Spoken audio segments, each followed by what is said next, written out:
আমাদের এইখানে প্রচণ্ড বৃষ্টি আছে, বৃষ্টির সঙ্গে শিলও পড়তিছে। বাইরে দাঁড়ায় পরে কতক্ষণ দেখতেছিলাম বৃষ্টি পড়ছে। ওদিকে আবার বৃষ্টির আগে ঘেরের থেকে মাছ ধরে আনিছিল, সেই মাছগুলোরে কুটে ভালোভাবে ধুয়ে নিছি। রান্নার সময় হয়ে গেছে, কারেন্টটাও তো চলে গিয়েছে।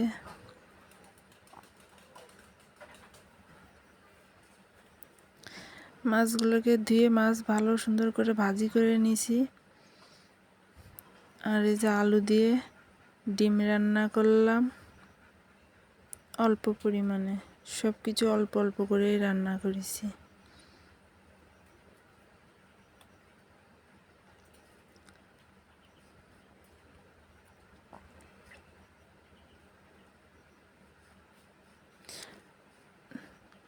উস্তে দিয়ে আর আলু ভাজি করলাম। এই উস্তে আলু ভাজিটা আমার কাছে অনেক ভালো লাগে।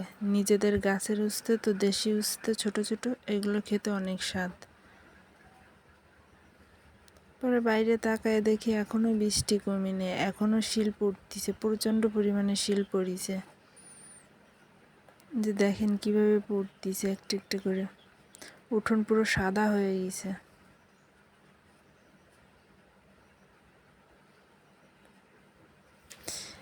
তারপরে গোসল টোসল করে খাওয়া দাওয়া করে নিলাম।